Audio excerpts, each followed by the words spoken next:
alaikum bandiraɓe yeɓoɓe ayawo Pindi TV on calminama on juuram gowɗen waddi kala yontere émission meɗen fait divers ɓeɓene minen calmin moɗon onon yeɓoɓe émission waɗoɓe aimé hani e partagé en mbaynodiri en huccidirde no fewi mais koye yitteji aduna wonano enen jaada hen saaha kala e gorko mo horkoƴere Adama Diop a salminama a salminama Hafsa Diallo debbo mo Donay Tareji a weltanama no fewi kadi a yewnama vraiment mi yewnima no fewi kadi bandiraɓe e wattuɓe haqqille mum e yewtere nde ene namdoma e kala saaha ɓe jewnima ɗum noon hande maɓe belto machallah fa tabarakallah min ɓuuri weltade no fewi yontere mom arani foof aɗa haalni mi calminali e oɗoji mataw majjani aduna o tan hajuji ɗi kewi aduna yimɓe gonata tan koye dogde fait Adama Diop puɗɗortoɗen fait divers men hande ko oɗo probléme gulluteɗo saaha kala sur la toile et réseaux sociaux ji woni wuuro tonete e Pire noddinowo Jama ɗo basɗo hono fittande muɗum to wiyede ko yimɓe ngoɗon wuuro caabi oɗon jaltugol makko aduna kanko noddinowo o wiyete ko Bachirou Mbaye kanko noon o yinno ko mahdi juma makko à part won hen yimɓe wuuro ngo mbi ko hunde wawa wonde jumaji ɗiɗi e nder wuuro woto hunde addi kiram hakkude makke e oɗoji wuuro ngo yeehi ndeysan haw fuɗɗinomo mahde kanko oɗo no Bachir woni ñalawma goto noon yimɓe wuuro ngo ɓe ƴetti peeliji ɓe ƴetti leɗɗe mumen ɓe ƴetti peeluji ɓe ƴetti leɗɗe ɓe ƴetti hunde foof ɓe gaari ɓe towi ɗo woni ɗo ombo makko juma ka ko ɗon eɓe jane makko kanke ɓiyi ko gorko ɓe piyanɗi musɗi kanko noon Bachir woni gorko mawɗo ko kanko ɓurno hen jogade gañanɗi musɗi o dasdima e gañanɗe haw yetti galle miñi ko gorko goto yetti ɗo tan o fukke less ndeysan ko ɗo no wasi fittandu makko caggal mum sapeur pompier arin ɗon nawi mboto hôpital Tivaouane kanke ɓiyi ko gorko oɗo saaha nene juuɗi safroɓe kanko noon o wasi fittande makko hunde addi gulali kewɗi ɗo ete Sénégal hollirde wonde wuuro woto ne wawi jogade juma goto ɗiɗi ha sappo foof tan ko cuuɗi Allah ɗiɗo probléme aji kadi yimɓe mbaɗi hen soulevé wonde ko wona e ngoɗon wuuro tan aɗum heewi e guuri ɗe ko on banggueji ɗi mi jaren le fait que yimɓe joni kiram nene hay e côté dewal Allah honon Hafsa jarama no fewi nde gartuɗa kadi e oɗo alhaali mo ganduɗa fuɗɗima ɓoyde ni kono kadi vraiment bandiraɓe nana kala hen no fewi ko hunde hulɓinide en tant que leydi Sénégal ganduɗa 95% des musulmans e galle Allah eɗen kayri wi juma galle Allah so tawi neɗɗo ari ena ɓeyda ɗum e nokku mbiɗa sikki ɗum ko ɓeydare hono mum ala donc e nder hen noon accident waɗi hen ha o mo ganduɗa no mbiruɗa ni Bachirou Mbaye kanko woni gorko mo ganduɗa baraɗo walla mbiyen babiraɗo baraɗo e nder hen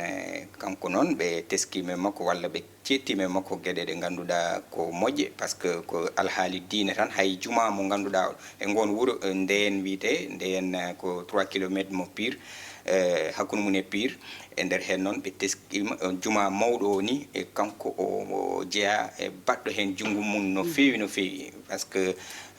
omo jogui daara oɗon noon ko ɗon foof alhaali o ummiri no mbiruɗa ni omo ganduɗa woni Baye Aliou Konté woni nokku o mo waɗi daara o ko on hokkunomo ɗum o arti kadi oyomi yiiɗi maade hen go oɗon juma no mbiruɗa ni walla jama e nder hen noon mataw population ɓesgu ngu wonno yiiri ha ko lombi hakkude mabɓe ko hunde vraiment nde ganduɗa c'est déplorable e nder leydi Sénégal ɓeydude galleji diine kam Hafsa ɗum so neɗɗo heeɓi ɗum walla leydi julɗe so heeɓi ɗum foti ko jaggude juuɗe sappo heddi noon e nder hen hayso tawi ɓe jeehi laaɓi kewɗi e lawol kadi on Aliou Konté waɗi assuré laaɓi kewɗi e yeeso lawol sous préfet gouverneur et commissariat ji ɗi ɓe nodda foof holliti wonde vraiment ko kañum tigui rigui hokkirimo ɓernde lamde nokku oɗon kono yaari ni c'est déplorable ko ɓuuri hulɓinade aussi e alhaalo Adama Diop wonde ko yimɓe ɗiɗi fonnoɓe rende wuuro ngo yimɓe ɗiɗi fonnoɓe soko caɗele gaare wuuro cafra ɗumen ko kañumen erdi hunde nde woni imam juma o e chef village o en tout cas ko ɗum noon ni ɓuri hen hulɓinade par ce que e nder premiére sappo e ɗiɗo ɓe ngannduɗaa waɗanooɓe arateɓe e ɓen ene jeeya hen kadi hollitama e témoignage uji ɗi ceertugol ngol kam fof ɓe mbi wonde e ala jooɓide fittanu mabɓe so wona e yamirore oɗon imam e chef de village o donc so tawi no mbiruɗa ni to dogue woodi to hucca ala en tout cas joom wuuro e imam ratim so tawi ene naate hono ɗeɗo gueɗe ɗum ngon wuuro hulɓinima no feewi Habsa te ko ɓen ponno artirde hakkillaji yimɓeɓe ndewna yimɓeɓe lawol so tawi ko ɓen mbaɗat ko rewani lawol ganden Sénégal joni hulɓinima no feewi e enen mbaɗa espéré aussi que ma loi waɗa fodde kamɓe ɓeɗon saabiɓe ɗiɗon bonandeji oɗoji fawe e dow mabɓe inchallahu taala oɗo fait divers men oɗo ko jamma ganɗo yete Dakar gorkajo goto mo inde mum Sowa em Jamaïca kanko oɗo saaha o bon e garde à vue saabi ɗum ko waddemba Hirsu Demba suhu gorko goto en wiye a Mbengue jarde duuɓi nogas e tati Adama Diop mbaɗen aussi pointe no feewi e duuɓi makko duuɓi nogas e tati donc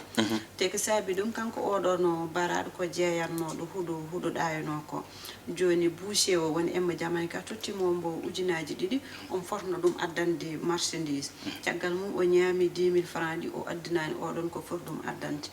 on ne yane dow makko waɗi ko waɗata ko joom duuɓi sappo e tati holno jogorto cuusal yeyde ɗiɗon en tout cas Habsa sa ƴeewi a ƴewrinima hande leydi ndi hay ko ɓuuri famɗude ɗiɗon duuɓi so tawi a teskima ene woodi ɓe ngannduɗaa ene nder oɗon business noɓe noddirta ɗum yeyde huuɗo ɗayna ko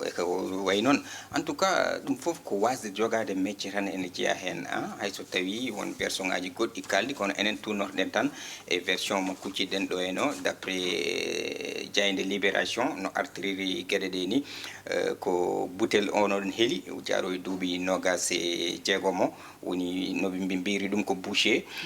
hayso tawi kanko e soho gonduno e ko way noon a haali ko gueɗe huuɗo ɗayno ko ha ujunnaje ɗiɗi lombi hakkude mabɓe o namdimo o yiyani huuɗo ɗayno kadi o yiyani kadi kalis makko ha saabi yen ngoɗon wergo ari o heeli hen butel to heeli butel o ko ɗon butel ɓe mbi o hirtirimo haw perdi hen jijam o hawre ladial en tout cas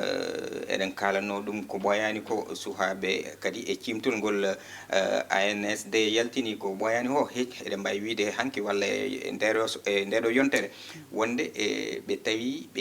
ƴewni ɓe tawi Sénégal kina wona hakke 17,4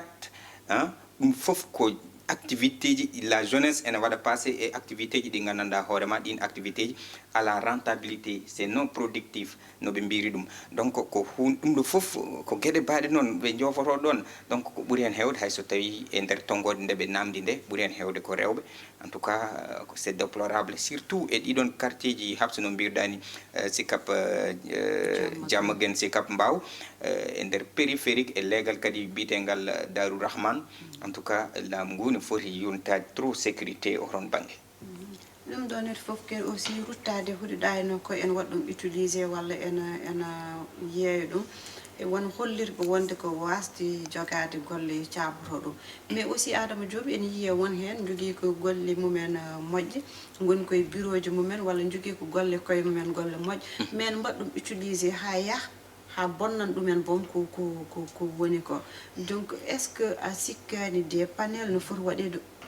organisé afin que jeunesse o e won hen ni e mawɓe en mbaɗe conscientisé e dégage mo drogue o sabro saabu so yi a heeli butel a hirsiri ɗum neɗɗo ha maayi juuɗe ma aɗa andi oɗon ko wondani hakkille mum ko wawde ɗum wadde utilisé drogue heɓani drogue o saabi en gollo ɗen golle effectivement par ce que yahan ha wonta dépendant no mbirɗen ni drogue ko sa yina haade laamu leydi Sénégal hayso tawi no woodi leyɗele en keewi haalde ɗum badde ɗum autorisé jamirɗe ɗum Sénégal kam jeeyaha hen ɗum tagui limore fuɗɗorto ko goo guila less poɗɗen ruttade walla mi anda no noddiram ɗum hayso ko dow woni to banggue douane to laamu leydi Sénégal e douane o yo jurnita no feewi no frontiére uji ɗi no ɗum natirta e nder leydi ndi beele par ce que so tawi natani e leydi ndi ɗum wodata donc yo ɗon watte renforcé ha para waɗe des panel ɗi mbiɗa ɗi panel aji ɗi taw ene waɗe hen hirjinoji e hol danger gonɗo hen sukaɓe so tawi ƴefti ɗum so yeehi haaɓe goni dépendant ji e ko way noon par ce que wona cuhlel tan hay mawɗo dépendance wonda âge e nder hen par ce que oɗo barɗo mo ene wawi taw ko gueɗe dépendant en e ko way noon e ko way noon donc ɗum ɗon laamu ngu kadi ene foti darade hen no fewi Habsa. si haali gonga laamu ngu en foti darade hen no fewi sinon ma jeunesse o naata e turu gandanɗa hoore ma yaltintu ɗumen hen weeɓata Adama Diop oɗo fait divers mo gasnirten koto Keur Massar e autopont woni mo Macky Sall waɗno o inno jiire ko ɓooyani ene waɗi ndeysan wondani hakkille mum no fewi gonanno ɗon ete autopont o ɗon tan o heewi jooɗade wono saaha goto woni hoɓɓe ɗon e seeɗa autopont o eɓe teksima kanko debbajo gutteji makko ene ceeki te omo wonti kanko foof ƴiiƴam neɓe jiimba nde eɓe gandi wonko kono wonko wondi est ce que wodani yanɓe makko ndene mbaɗi alerté gendarmerie arno ne nawimo kanko debbajo woni mo wondano e hakkille mum o holliti wonde sukaɓe ɗiɗi worɓe nen ɗon kikiɗe foof janata e makko kikiɗe foof ma jane makko kanko sugu debbo caggal muɗum gendarmerie waɗi descendre e lieu o ɗonete autopont o kanko suku debbo mo wondano e hakkille makko o dubbi sukaɓe ɗiɗi worɓe o wi ko ɓeɗon mbaɗata ɗeɗon gueɗe ɗi pewani kikiɗe kala caggal muɗum ɓeɗon sukaɓe ɗiɗi worɓe pawama junggo kono hoddiɓe ngal ɗon leegal gondani e le fait que sukaɓe ɓe jagga ko sukaɓe worɓe ɗiɗi ɓe par ce que ɓe mbi oɗon situation mo wono o wawa wadde identifié clairement wiide ko ɓeɗo taw ko dubbirɗe ɓeɗon ni tan o hasard d' accord no mbirɗa ni Absa ko adi foof kam ko hunde yurmininde e kono kadi ideji ɗi walla jiyande ɗe ene keewi kadi ceerta e nder hen noon goto foof kadi yiyande mum kadi goto foof yiyande mum ene wawi hormede le fait que kamɓe hotɓe ɗon ɓe jaɓani exactement ko kanko ŋakkiraɗo haqqille o ko haali ko ɓe o joofiɓe en tout cas hono ɗum ɗo so waɗi yo Allah dandu neɗɗo o tan ha hendu bondu ndu wasa yande mum par ce que aɗa wawi wirtade ɗon tan tade mo ala haqqille ene wawi joofadema ene est ce que wona ɗum heeɓi ɓeɗon sukaɓe ɗiɗo ko point d' interrogation ko namdal kono noon ko wawi wonde foof enquête aji ma jokku mbawa lamnude gueɗe ɗe no hanniri ni kadi ene wawi ene woodi ɓe ganduɗa ko ɓe galda e haqqillaji mum nen ɗo jirlo kono Habsa ene mbawi wadde distingué kadi on banggue kadi koɓe mbima foof firtata donc ko ene wawi ene saaho ñaame walla mi anda ni no Pulaar haaldirta ɗum en tout cas de toute façon banggueji ɗiɗi fof jimmi wiide tan ene wawi wonde banggueji ɗiɗi fof ene wawi taw ko jumɗo e désignation no toɗɗiri ɓeɗon ɗiɗo ni ene wawi kadi taw kadi ko gonga mais Adama Diop so tawi ko ɓeɗon sukaɓe worɓe ɗiɗi walla ko sukaɓe worɓe woɓɓe mais oɗon aussi on débat ne foti fawede sur la table neɗɗo mo wondani hakkille muɗum en plus que debbo en wawno wonde mo jiituɗa yumme baaba en wawno wonde jibindem en wawi wonde ɓinguel ma birtoɗa ɗum a wallani ɗum yo ɓorno comci moƴƴi yo ñaam ko laaɓi aɗa yane dow muɗum ɓeɗon worɓe aussi keɓe mbatti qualifié en fait en tout cas mi anda holon qualification mbawmi hokkudeɓe par ce que kalten ɗo koye supposition so tawi ko kamɓe vraiment Habsa par ce que wona kamɓe woɓɓe yanoɓe toujours debbo bon sen garti e ɗon tan en tout cas debbo dal foti jogade ko liberté mum total e nder aduna he rewɓe hankkadi ne jeehi ha batti hulde ni yaltude haysko kondude haqqille mum o en jii janguuli ɗi kam ene heewi e nder société o en tout cas ha joni ko laamu ngu tan watte interpellé Habsa